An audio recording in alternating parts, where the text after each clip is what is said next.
Tonight we dive into the sci-fi horror Creepozoids and then have a laugh with the movie Joysticks. This is Talking Tubi. Welcome back to Talking Tubi. Where in the actual fuck have you been, dude? Seriously. Listen, I've been busy, alright? Lots of things have been going on in my life. You know, more than just this show. I swear last time we did this fucking show, Tamagotchis were a thing. Alright, whatever. Let's check out our first movie, Creepozoids. The year is 1998. The world's gone tits up from nuclear war, and a ragtag bunch of horny armed deserters are wandering the wasteland looking for shelter. They stumble into what looks like a busted-ass science facility, which of course is the worst possible place to crash. But hey, it's dry, it's got beds, and someone's about to get naked. Turns out the lab is doing experiments with some black goo bioweapon crap, and now there's a giant slimy mutant creeping through the walls. While the gang argue, whinge, and occasionally get naked for no reason, the Creepozoid starts chewing through them one by one, leaving puddles of gore and slime that look suspiciously like lube. Just when you think it can't get any nastier, the monster coughs up its ultimate horror, a mutant baby that looks like a deformed Cabbage Patch Kid with rabies. This snot-covered hellspawn waddles around shrieking and biting until the survivors finally torch the whole bloody place in a fiery fuck you to science, the future, and anyone dumb enough to make sequels. Creepozoids is the type of movie that was written on the back of a serviette with some loose change, and it was shot before anybody stopped and thought, what the fuck are we actually doing? Directed by Assembly Line B-grade director David Ducotto, this is a straight-to-DVD sci-fi horror nonsense that you would expect from that time period. The plot, and that's being generous, is nuclear war has wiped everything out, and there's a small band of soldiers walking around the nuclear post-apocalyptic wasteland looking for shelter. And basically they find themselves in this underground secret government scientific laboratory. Yeah, they didn't really think too hard when it came to creating an interesting plot. But there you go. The setup's there for some crazy rubber suit madness. The acting is aggressively bad.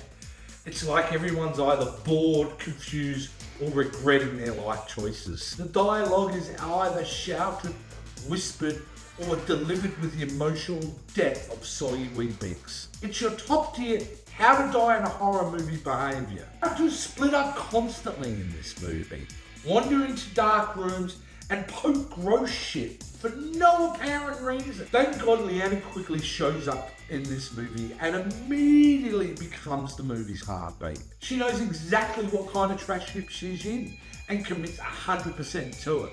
Honestly, without her, this thing is completely fucked. With her, at least it's gloriously fucked. And if you just in case you're wondering, are there boobs? Yes, of course there's boobs. When I look back upon my life, it's always with a sense of shame. I've always been the one to blame.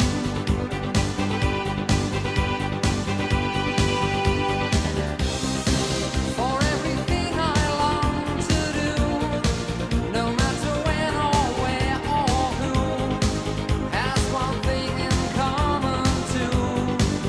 It's a sin. It's a sin. Everything I've ever done, everything I ever do, every place I've ever been, everywhere I'm going to, it's a sin. I don't necessarily want to rag on the creature effects in this movie, but they are cheap, slimy, and held together with duct tape and hope. The monster, it does look ridiculous, but there's enough dim lighting and effects to make you think that it's almost passable. Almost. At barely over an hour long, Creepozoids gets in there, does its bullshit, and gets the fuck out. So you can sit back and process the absolute nightmare that you just watched. Is it good? Fuck no. Is it fun? Hell yes, if you love sleazy, radioactive, dumb, 80s fueled horror movies, this is pretty good. But that's enough of me crapping on about this film. AI Arnold, what did you think of Creepozoids? Did it do it for you? Creepozoids is what happens when the apocalypse takes a piss break and a rubber monster crawls out. You've got soldiers hiding in a bunker, everything's broken, and then this slimy bastard shows up like it owns the place. The acting is stiff, the effects look like they were glued together 5 minutes before lunch, and the monster moves like it pulled a hamstring. And I love it. This movie doesn't give a damn. It's sweaty, dumb, loud, and keeps punching you in the face with nonsense. Every scene feels like someone yelled action and then ran away. Crack a beer, turn your brain off, and let this ugly little freak show do its thing. Get to the bunker, get to the monster, and enjoy the beautiful, stupid chaos. Straight to the point. I love it. Oh, hey, yep. It's time to do the socials, right? Yep, enthusiastic. Yes, focused. You know what, fuck you, dude. I know what I'm doing here. I've done this enough. I've done this 9 times before. They know to please like, share, and subscribe to this video. Subscribe to the channel, means a lot to me. And if you can let people know about this video, that would be amazing too. See, fuckhead, I know what I'm doing. I'm not stupid. All right? Yes, I love you too. We'll be right back. Here, 100,000 babies were born mentally retarded. 50,000 didn't have to be retarded because recent developments make it possible to prevent mental retardation. So support the ARC, the Association for Retarded Citizens. Good prenatal care, proper diet, and health care are just a few of the things that help prevent mental retardation. Find out what you can do. Build the ARC. When you give help, you give hope. รู้กินเหล้าเครียดเลิกเหล้าทำงานเก็บ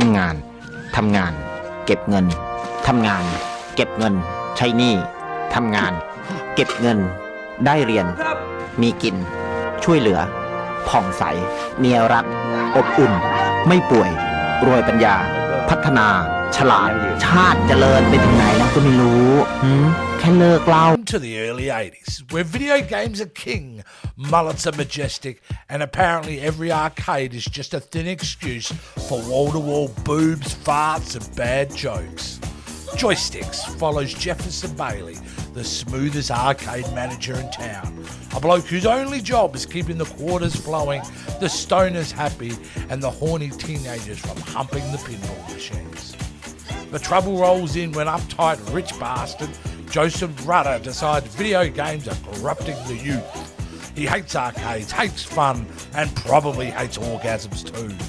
So he declares war on Jefferson's Joystick Palace, sending in his idiot daughter, a muscle-get-bound goon, and the biggest buzzkill in the suburbs to shut down the place. There's a punk rocker named King Vidya and a grandma that gets more action than the teenagers and more joystick jokes than you can shake your dick at. The war for the arcade finally comes down to only battle that matters, a video game showdown where Jefferson proved that in the 80s, victory means quarters, cleavage, and one hell of a joystick. Joysticks is what happens when someone looks at early 80s video game culture and says, yeah, but what if we made it horny and really stupid? This is a low-budget sex comedy built entirely around video games. And let's face it was made in 1983, and video game culture was huge back then.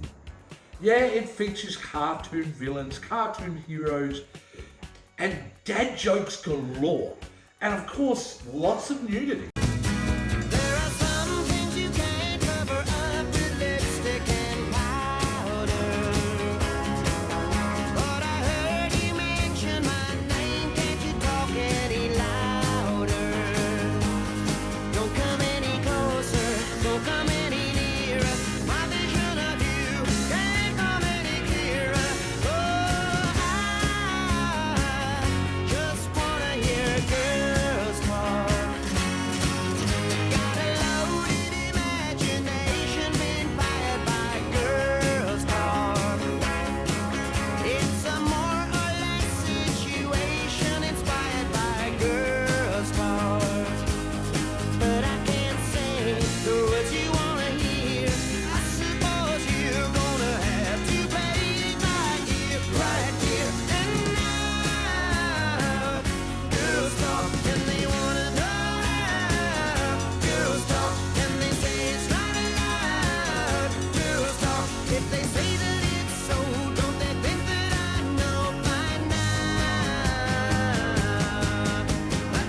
plot, again, I'm being generous here. A group of lovable arcade weirdos try to save their local video game stock from an assembly of some of the worst cartoonish villains ever put to a shitty sex comedy. There's the grumpy old bastard who makes fun. His over-the-top henchman. And then this tall blonde dominatrix style bitch who just seems like she's in a different movie. Their plan? Shut down the arcade forever. Or something else. Who cares? The thing is about this movie, it treats its arcade cabinets like they're sacred relics. And I think that's kind of amazing. I mean, the dialogue is dumb, loud, and proudly brainless. It's not pretending to be anything but a stupid 16 comedy. And, you know, you're going to appreciate films that know what they are. Yes, sure, the comedy is crude, juvenile, and stupid as shit. But that's the point, right? Is it problematic by today's standards? Oh, hell yes. Is it also charming in a sleazy time capsule kind of way? Also, hell yes. Joysticks isn't trying to be smart, aggressive, or even well-made. It just wants to be loud, horny, and obsessed with video games. And it achieves that ridiculous mission. It's just shamelessly stupid, joystick-grabbing, boob-showing, silly sex comedy. And then soak in the pure, what the fuck were they doing energy. Anyway, okay, Arnold, enough of me crapping on about Joysticks. What did you think of this boobalicious movie? Joysticks is what happens when someone snorts a line of quarters and says, let's make a movie about video games and boobs. The plot is thinner than an arcade carpet after 10,000 greasy teenagers, but it doesn't give a shit. It just keeps mashing buttons. You've got nerds, sleazeballs, angry adults, and a bunch of joysticks getting worked harder than leg day. The acting is terrible. The jokes are filthy. The soundtrack sounds like it was ripped straight out of a mall in 1983, and somehow it all works. This movie is dumb as hell, proudly dumb, flexing its stupidity like a bicep in a mirror. Every scene is louder, hornier, and more ridiculous than the last, and it never apologizes. Respect. Is Joysticks cinema? No. Is it a masterpiece of trash? Damn right. Sit down, get naked, and let this joystick jacking nonsense blast your brain into pixelated mush. Game over, assholes. Well said, tonight, and that wraps. Now wait a second there, bouncy castle. I have been waiting fucking patiently all fucking year. Okay, I understand, dude. Say no more. I know you've been looking for an upgrade. Guess what, tonight, on our final episode for season 1, you're gonna get your upgrade. How exciting is that? You ready? Here we go. Hold on to your horse there. Here's your What the upgrade. fuck is this? How would this even work? I hate you so fucking much right now. It's an upgrade. Instead of being in a picture frame, you're gonna be in a television now. This is not an upgrade, you fat jiggly chicken nugget looking low IQ special needs retard. No, you can't keep anyone happy, can you?